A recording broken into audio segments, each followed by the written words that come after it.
سب کچھ تباہ ہونے کے بعد حصہ اول۔ مجھے نہیں لگتا کہ میرے علاوہ کسی اور نے یہ کام کیا ہوگا، اس لیے میں اب آپ کے سامنے پیش کر رہا ہوں ایک بالکل نئی دستاویز، خلائی مخلوق کی آخری انسان سے پہلی ملاقات۔ حصہ اول۔ یہ کہانی ایک رپورٹ کی مانند پیش کی جائے گی، سو بنے رہیں۔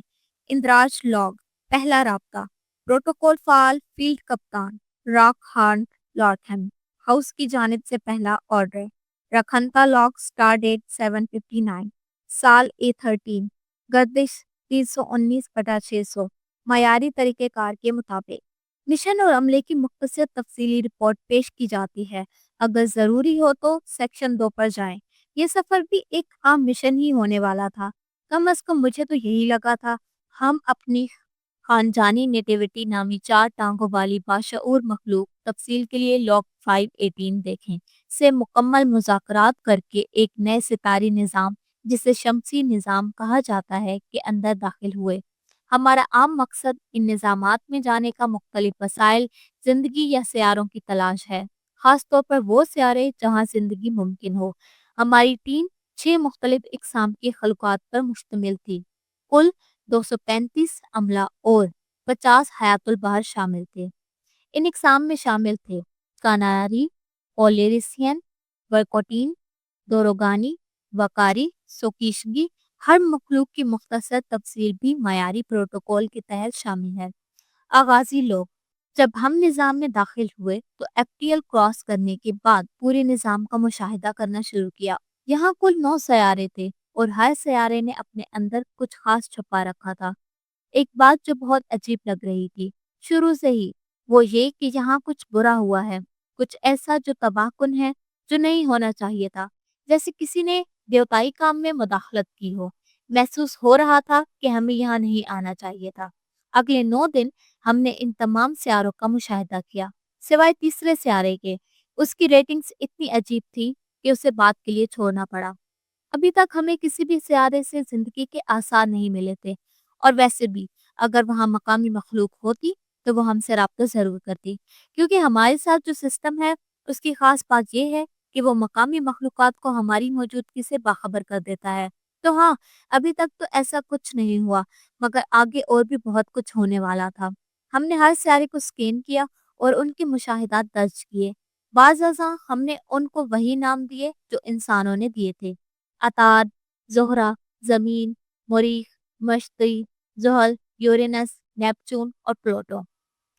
زمیمہ، بعد میں ہمیں ایسا ڈیٹا ملا جس سے تصدیق ہوئی کہ یہ نام درست ہی تھے، یہ محض اتفاق نہیں تھا۔ دیکھیے زمیمہ 5، عطارد، مرکری۔ یہ ایک ابلتے ہوئے جھاگدار پگھلے ہوئے دھات کا سیارہ تھا۔ اس کے میگما کے بہاؤ منطق اور طبیعیات کو جھٹلا رہے تھے۔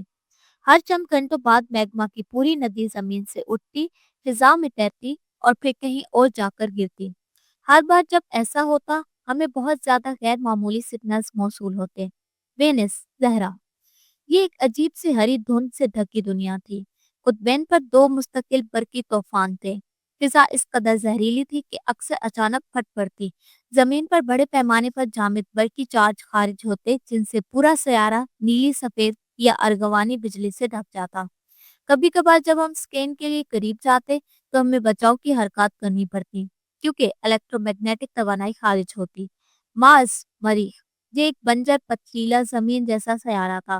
فضا میں مسلسل گرد کے طوفان تھے۔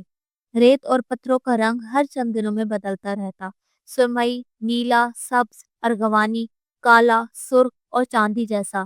گرد کے طوفان ان بدلے ہوئے علاقوں سے گزرتے وقت خود بھی رنگ بدلتے۔ مشتری، جوپیٹر۔ یہ نظام کا سب سے بڑا اور سب سے زیادہ طوفانی سیارہ تھا۔ ہر 24 گھنٹے بعد یہ اپنے محور پر الٹ جاتا۔ ہزاروں طوفان ابھر کر کچھ منٹوں یا دنوں تک رہتے اور پھر غائب ہو جاتے۔ فضا کا رنگ بھورا ہونا چاہیے تھا مگر یہ روشن گلابی تھا۔ سکین سے معلوم ہوا کہ ان طوفانوں میں بے ترتیب کشش ثقل کی ساختیں بنتی رہتی تھی۔ زحل، سیٹرن۔ خط استوا کے گرد یہ سیاہ ارغوانی رنگ کا تھا، جبکہ قطبین پر سفید یا چاندی جیسا۔ یہ ہر وقت اپنے تینوں محوروں پر گھومتا رہتا جیسے کوئی گیند ڈھلان پر لڑک رہی ہو۔ اس کے چھلے کسی بھی وقت اپنا سائز یا شکل بدل لیتے۔